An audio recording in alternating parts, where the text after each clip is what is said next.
본문의 사건을 단순하게 보면 좀 의아한 사건입니다. 히스기야가 병에서 나았다는 소식을 듣고 바빌론에서 사절단이 왔어요. 그랬더니 히스기야가 보물 창고를 열어 보여준 거죠. 모든 보물 창고와 무기고와 아주 곳곳을 이제 다 보여준 겁니다. 그 말을 듣고 이사야가 와서 약간 책망하는 거죠. 바빌론에게 당신이 보여준 모든 것을 다 빼앗기고 당신의 후손들은 포로로 잡혀갈 것이다 하고 이제 말씀하는 장면입니다. 아니, 사절단 와서 무기고하고 궁중 보물창고 이런 것 보여준 것이 무엇이 잘못이단 말인가, 이렇게 좀 의아하게 생각할 수가 있어요. 그런데 이것들은 좀 외교적 행위이거든요. 바빌론 왕이 사절단을 보냈어요. 그러니까 친서와 예물을 가지고 1500km의 거리를 찾아왔습니다. 지금이야 뭐 별것 아닌 거리겠지만 그 당시에 상당히 먼 거리입니다. 그렇게 먼 거리에서 그 가나안의 작은 나라의 왕이 아팠다가 나았다는 이유로 사절단을 보냈다? 그냥 보내서 아이고 당신 병 나은 거 축하합니다, 박수 쳐주려고 보냈는가?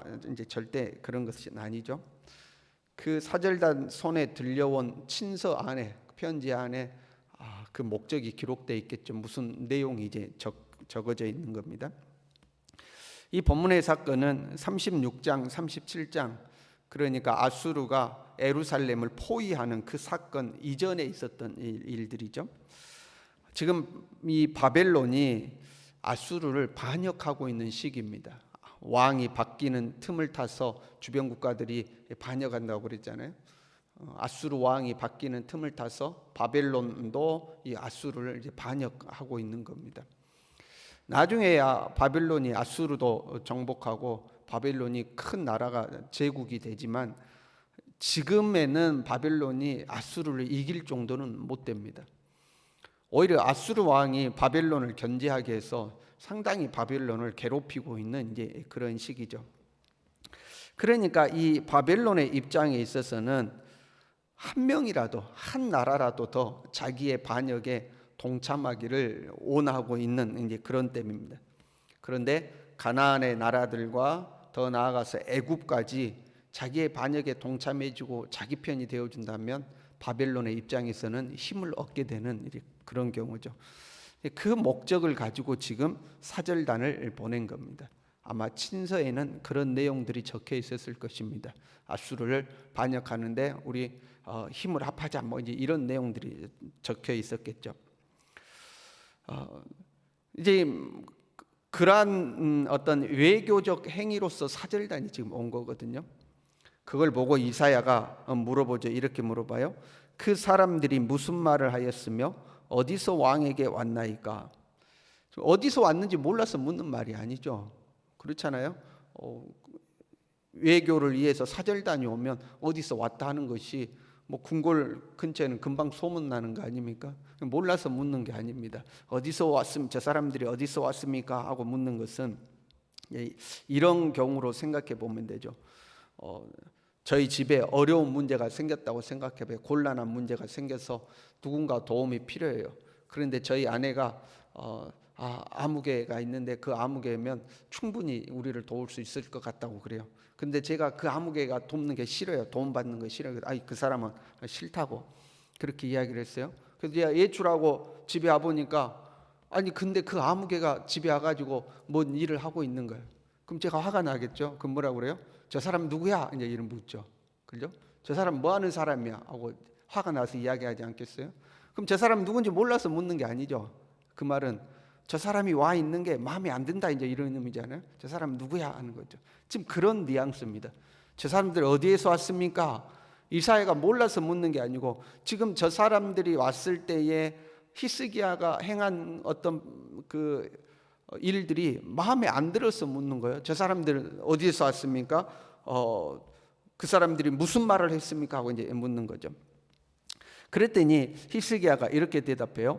원방 곧 바벨론에서 내게 왔나이다. 상당히 히스기야가 고무되어서 대답하는 답변입니다. 저 멀리 그 바벨론이라는 나라에서 나에게 왔습니다. 그런 표현입니다. 가나안의 이 작은 나라에 힘없는 이 우리나라에 나에게 저 바벨론 저 큰 나라에서 사람이 나에게 왔습니다 하고 감격해서 기분이 지금 좋아가지고 대답하는 겁니다.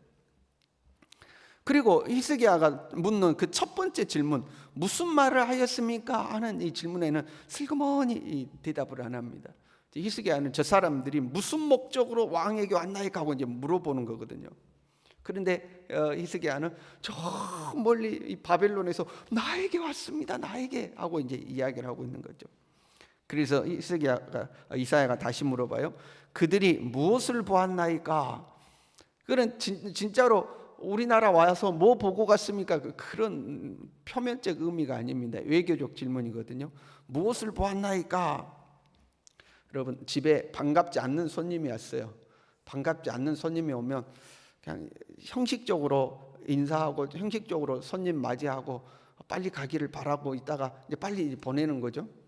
그런데 정말 친한 사람, 정말 환영할 만한 사람이 집에 오면 우리 집 구경도 시켜주고 뭐 이렇게 하는 거 아니에요? 그렇잖아요. 외교도 마찬가지거든요. 가령 미국 대통령이 다른 나라 사람들을 맞이하는 거 보면 형식적으로 맞이하는 경우가 있어요. 그 백악관 접견실에서 잠깐 만나고 이제 헤어지는 경우가 있죠. 그런데 어떤 사람은 같이 골프 치러 가고 밥 먹으러 가고 막 이렇게 하죠. 접대하는 게 다르잖아요. 그 접대하는 정도에 따라서 이 동맹의 정도가 이제 달라지는 겁니다. 그러니까 무엇을 보았나이까 하는 것은 어느 정도 수준에서 동맹을 맺을 것입니까? 이제 그런 의미입니다. 그런 애교적 질문인 거예요. 어디까지 보여줬습니까? 어디까지 이 친분이 있습니까? 하는 거예요. 그랬더니 히스기야 왕이 대답하죠. 남김없이 다 보여줬습니다. 최고 수준의 동맹을 맺을 겁니다. 그러는 거예요. 지금 아수르를 반역하는데 함께 힘을 합치자고 바빌론에서 사절단이 왔는데 어느 정도까지 손을 잡을 겁니까? 물어보니까 최고 수준으로 뭐 남김없이 다 보여줄 정도로 최고 수준으로 힘을 합할 것입니다 하는 이제 답변인 겁니다. 그것 때문에 이사야를 통해서 하나님이 심판의 메시지를 선언한 겁니다. 보세요. 병들어 죽게 된 히스기야가 낯을 벽으로 향하여서 이렇게 기도했었죠. 내가 주 앞에서 진실과 전심으로 행하며 주의 목전에서 선하게 행한 것을 기억하옵소서. 이 기도가 나오게 하신 하나님의 목적이 있었죠. 이 기도 속에 답이 있었거든요. 하나님은 히스기야가 앞으로 맞이하게 될 일들을 미리 아시고 히스기야로 하여금 너는 전심으로 진심으로 오직 하나님만 의지해야 한다 하는 것을 다시 한번 새롭게 하기 위해서 이 병을 주셨죠. 그리고 치유하는 과정을 허락하셨고 그 과정 속에서 히스기야로 하여금 이러한 기도를 하도록 하셨죠. 그리고 그렇게 나은 히스기야에게 하나님은 약속도 주셨어요. 병을 낫게 하셨을 뿐만 아니라 너와 이 성을 아수르 왕의 손에서 건져내겠고 내가 또 이 성을 보호하리라 약속하셨거든요. 그리고 약속의 징표로 해 그림자가 뒤로 10도를 물러나는 표적도 주셨어요. 하나님은 히스기야에게 미리 전심으로 하나님만을 의지해야 네가 앞으로 당하는 문제들을 해결해 갈 수 있다 하는 것을 미리 알려주신 거죠. 그런데 저 원방에서 그 요즘 좀 뜬다는 나라 바벨론에서 자기에게 사절단을 보내서 손을 잡자고 그러니까 금방 우쭐해진 겁니다. 여러분 그런 거 있잖아요. 사람이 나는 힘이 없는데 누군가 힘 있는 사람이 내 편이 되어주고 힘 있는 사람이 내 손 잡아주면 나는 힘이 없는데도 불구하고 내 편이 되어준 그 사람 때문에 내가 우쭐해지는 경우가 있잖아요. 봐봐 저 사람도 나하고 손 잡았어. 저 사람이 나 도와준다고 했어 하고 우쭐해지는 거 있잖아요. 지금 히스기야가 지금 그 상태가 된 거예요. 저 원방 바벨론에서 내게 왔나이다 하고 이제 우쭐해진 거죠. 이 사람들은 손을 잡으면 얼마든지 할 수 있다 하고 이제 우쭐해진 거죠. 이것이 사람이죠. 화장실 갈 때 마음, 화장실 나올 때 마음이 다르다고 그러잖아요. 히스기야가 금방 이렇게 된 거예요. 히스기야가 어떻게 죽을 병에서 살아났는가? 세상을 등지고 낯을 벽으로 향하고 전심으로 하나님께 부르짖어서 죽을 병에서 나음을 입었죠. 바벨론의 유명한 의사가 와서 고쳐준 거 아닙니다. 애굽에 실력 있는 의사가 와서 자기를 고쳐준 거 아닙니다. 진심으로 하나님을 의지하는 그 자세 때문에 고침받은 거거든요. 그러면 앞으로도 자기에게 죽을 위기가 찾아오고 죽을 것만 같은 고난이 찾아왔을 때 그 자세로 하나님을 의지하면 너는 살 것이다 라는 메시지거든요. 무슨 일을 당하든지 지금 죽을 병에서 살아났을 때 그 자세로 하나님 의지해야 되는 겁니다. 근데 병에서 낳고 자기에게 능력 있는 사람이 다가오니까 금세 우쭐해진 겁니다. 마음이, 자세가 변한 거죠. 그것 때문에 이제 고생하잖아요. 고생하다가 다시 마음을 전심으로 하나님께 돌이켜서 아수르를 물리치게 되는 과정이 있게 되죠. 우리도 마찬가지예요. 여러분, 우리가 가난할 때, 우리에게 고난이 찾아와서 힘들 때, 그때는 사람들이 하나님 의지하죠. 하나님 도와주십시오. 하나님 이 문제만 해결해 주시면 내가 주님의 뜻대로 살겠습니다 하고 하나님 의지합니다. 그리고 우리가 내세울 것이 없을 때는 인간 관계에 있어서도 상당히 겸손하고 낮아집니다. 누군가가 나를 위해서 기도해 준다면 고맙습니다. 기도해 주셔서 고맙습니다. 그러고 나에게 조그만 도움의 손길을 펼친다거나 나를 격려하는 말 한마디만 해줘도 정말 고맙습니다. 나에게 그렇게 위로의 말을 해주셔서 감사합니다 하고, 문제가 좀 해결되면 당신 덕분입니다. 기도해 주셔서 내가 이렇게 됐습니다 하고 겸손하고 낮은 자세로 살죠.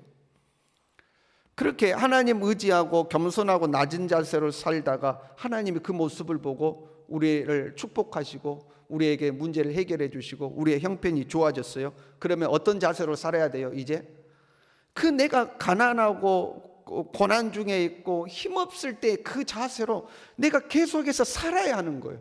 그래서 하나님은 나에게 그 어려움을 주신 거거든. 네 그때 그 자세로 앞으로 쭉 살아야 된다. 그래야 너에게 복이 되는 거다. 그래야 네가 살 길이다 하고 그거 우리에게 허락하신 거거든요.